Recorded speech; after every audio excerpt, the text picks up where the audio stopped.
आज हम पढ़ेंगे मध्यकाल में न्याय संबंधी विचार। पिछले वीडियो में हमने पढ़ा था प्लेटो और अरस्तु के विचार, जो प्राचीन काल में न्याय से संबंधित विचार थे। मध्यकाल में कौन कौन से विद्वान आते हैं जिन्होंने न्याय के बारे में क्या कहा, उसके बाद में आधुनिक काल में कौन कौन से विद्वान हैं जिन्होंने न्याय के संबंध में अपने क्या विचार व्यक्त किए। तो मध्यकाल की हम बात करते हैं कि न्याय संबंधी विचारों में किन किन के नाम आते हैं, उन्होंने क्या कहा। तो सबसे पहले नाम आता है संत ऑगस्टाइन।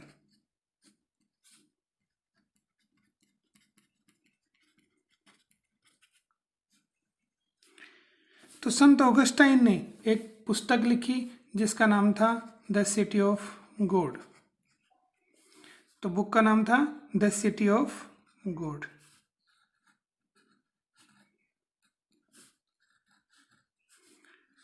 तो द सिटी ऑफ गॉड पुस्तक में इन्होंने एक सिद्धांत दिया और वो सिद्धांत था ईश्वरीय राज्य का सिद्धांत। ईश्वरीय राज्य का सिद्धांत। ऑगस्टाइन का मानना है कि ईश्वर के माध्यम से राज्य का निर्माण किया गया है और इसका उल्लेख उन्होंने अपनी पुस्तक द सिटी ऑफ गॉड में किया। अब संत ऑगस्टाइन ने न्याय के बारे में क्या कहा कि न्याय क्या है। तो ऑगस्टाइन ने कहा कि व्यक्ति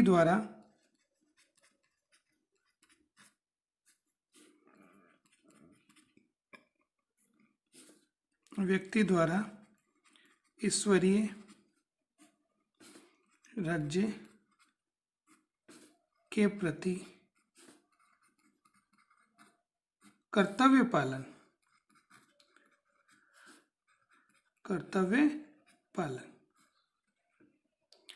तो व्यक्ति के माध्यम से ईश्वरीय राज्य के प्रति कर्तव्य पालन ही क्या है, न्याय है। ऐसा किसका मानना है? संत ऑगस्टाइन का मानना है। तो यहाँ पर मुख्य जोर दिया जा रहा है किस पर? कर्तव्य पालन पर। कि अगर व्यक्ति अपने राज्य के प्रति क्या कर्तव्य हैं उनकी पालना करेगा तो उस राज्य में किसकी स्थापना हो जाएगी? उस राज्य में न्याय की स्थापना हो जाएगी। ऐसा मानना है किसका? संत ऑगस्टाइन का। इसके साथ ही फिर एक विद्वान और थे जिन्होंने न्याय को परिभाषित करने का प्रयास किया मध्यकाल में। नाम आता है थॉमस एक्विनास।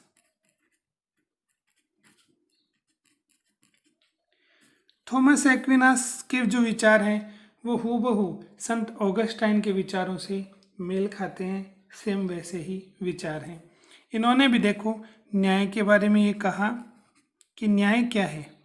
तो न्याय के बारे में कहा कर्तव्य पालन।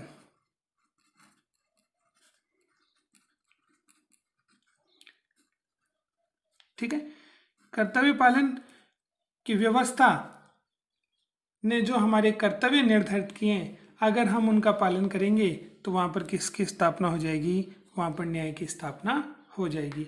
ऐसा किसका मानना है?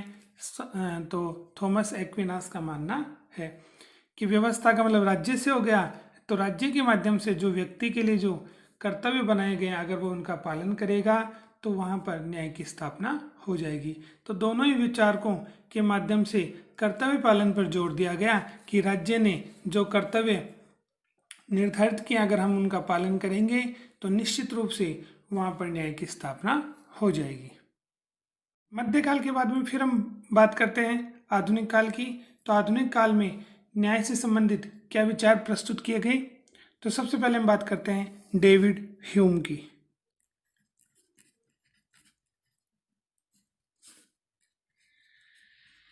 डेविड ह्यूम ने न्याय के बारे में क्या कहा? तो इन्होंने कहा नियमों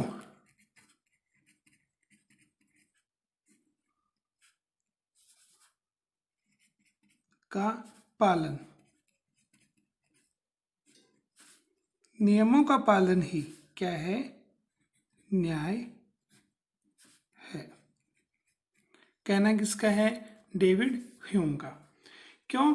क्योंकि इन्होंने नियमों को क्या बताया कि नियम जो बनाए जाते हैं किसी एक व्यक्ति के लिए नहीं बनाए जाते, बल्कि समाज के सभी व्यक्ति के लिए बनाए जाते हैं और उनकी उपयोगिता को ध्यान में रखकर ही नियमों का क्या करना चाहिए, पालन करना चाहिए। तो सर्वहित पर आधारित होते हैं।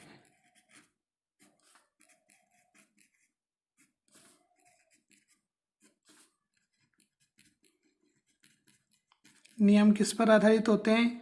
सर्वहित पर आधारित होते हैं, सबके भले के लिए होते हैं, इसलिए इसको सार्वजनिक उपयोगिता भी कहा जा सकता है।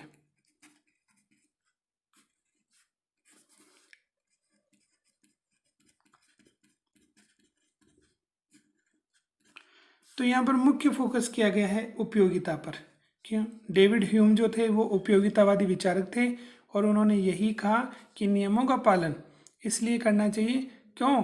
क्योंकि वो सबके भले के लिए होते हैं, सार्वजनिक उपयोगिता उनकी होती है, इसलिए प्रत्येक व्यक्ति को नियमों का पालन करना चाहिए। अगर प्रत्येक व्यक्ति नियमों का पालन करेगा तो किसकी स्थापना हो जाएगी? न्याय की स्थापना हो जाएगी। इसके बाद में आता नंबर जेरेमी बेंथम का।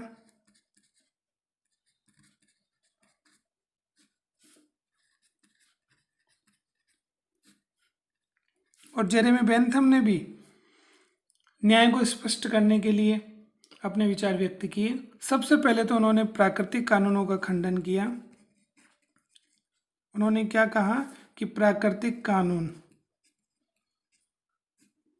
सरीखी, सरीखी का मतलब होता है जैसी, तो प्राकृतिक कानून सरीखी शब्दावली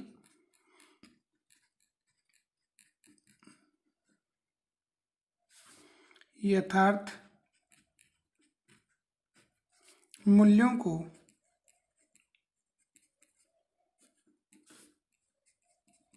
धुंधला कर देती है।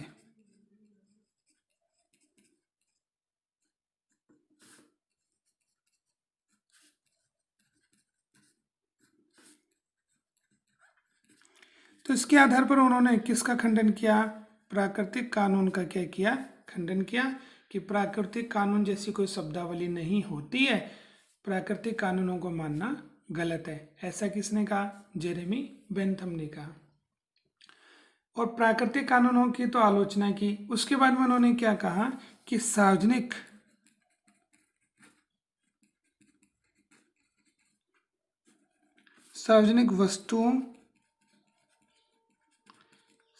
वस्तुओं और सेवाओं का वितरण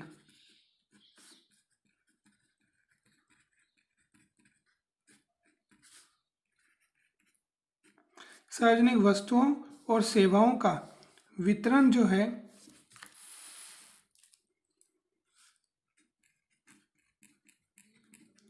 ये वितरण किसके आधार पर होना चाहिए?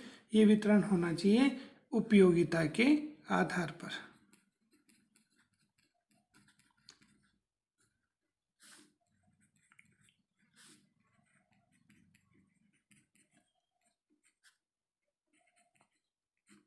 कहने का मतलब ये हुआ कि राज्य जिन वस्तुओं और सेवाओं का वितरण कर रहा है वो व्यक्ति के लिए क्या होनी चाहिए? उपयोगी होनी चाहिए। तो वस्तुओं और सेवाओं का वितरण राज्य के माध्यम से किया जाएगा, लेकिन उन्हीं वस्तुओं का और सेवाओं का वितरण राज्य को करना चाहिए जो व्यक्ति के लिए क्या हो? उपयोगी हो। तो यहाँ पर भी जेरेमी बेंथम उपयोगिता पर ज़्यादा जोर देते हैं और उपयोगितावाद का इनको क्या माना जाता है? जनक माना जाता है। तो उपयोगितावाद का जनक किसे माना जाता है? जेरेमी बेंथम को माना जाता है। और उपयोगितावाद का मतलब क्या होता है? अधिकतम लोगों का अधिकतम सुख।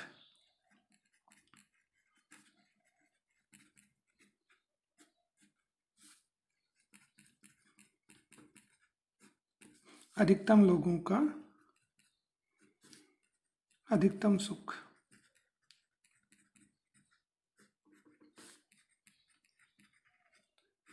तो यहाँ पर जो बात हो रही है वो भी यही हो रही है कि उपयोगिता के आधार पर क्या होना चाहिए?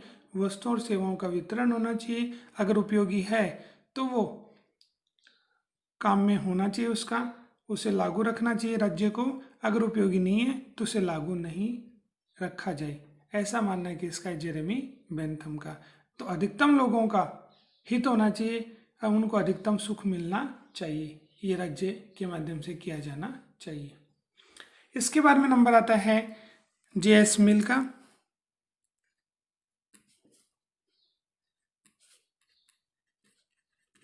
और जे.एस. मिल भी उपयोगितावादी विचारक थे। जे.एस. मिल ने उपयोगितावाद के आधार पर न्याय को स्पष्ट करने का प्रयास किया और उन्होंने न्याय के बारे में क्या कहा? न्याय को जे.एस. मिल ने सामाजिक उपयोगिता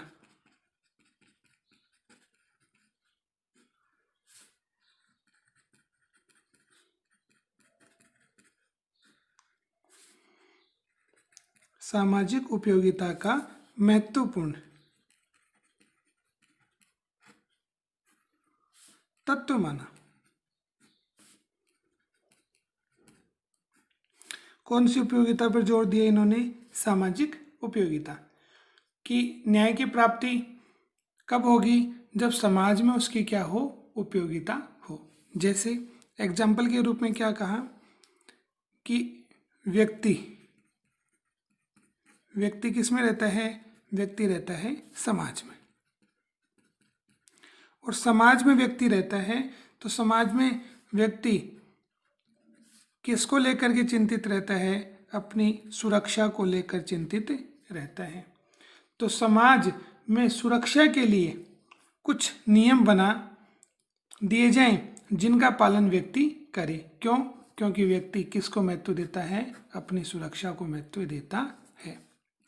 तो नैतिक नियम बनाए जाएं।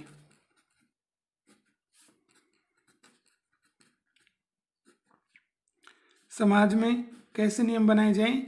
नैतिक नियम बनाए जाए और प्रत्येक व्यक्ति उन नैतिक नियमों का क्या करेगा? पालन करेगा। तो समाज में सुरक्षा को ध्यान में रख करके व्यक्ति इन नैतिक नियमों का क्या करेगा? पालन करेगा। तो व्यक्ति समाज में रहता है और समाज में वह सुरक्षा को चाहता है कि वह सुरक्षित रहे। इसके लिए राज्य को क्या करना चाहिए? कुछ नैतिक नियमों का निर्माण करना चाहिए और उन नैतिक नियमों का प्रत्येक व्यक्ति आसानी से क्या करेगा? पालन करेगा। क्यों? क्योंकि वो किसको जोर देता है? अपनी सुरक्षा को प्राप्त करना चाहता है, इसके लिए वो जोर देता है। तो आधुनिक काल में डेविड ह्यूम की बात करें, जेरेमी बेंथम की बात करें या फिर जे.एस. मिल की बात करें, तीनों जो विचारक थे उन्होंने उपयोगिता पर जोर दिया।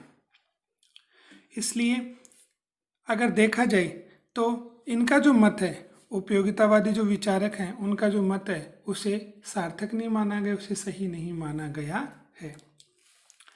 वर्तमान समय में न्याय का संबंध किससे है? तो वर्तमान समय में न्याय का जो संबंध माना गया है वो सामाजिक,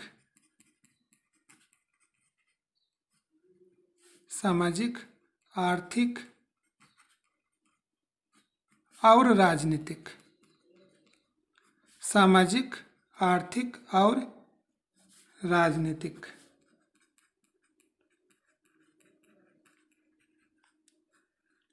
यथार्थ पर आधारित होना चाहिए। कहने का मतलब कि न्याय सामाजिक क्षेत्र में प्राप्त होना चाहिए, वही न्याय आर्थिक क्षेत्र में भी प्राप्त होना चाहिए और वही न्याय राजनीतिक क्षेत्र में भी प्राप्त होना चाहिए। तो इस प्रकार से वर्तमान समय में इन तीनों क्षेत्रों में सामाजिक, आर्थिक, राजनीतिक क्षेत्र में अगर न्याय की प्राप्ति है तो वही सच्चे अर्थों में क्या है? न्याय है। तो आज हमने पढ़ा कि मध्यकाल में और आधुनिक काल में न्याय संबंधी कौन कौन से विचार प्रस्तुत किए गए हैं।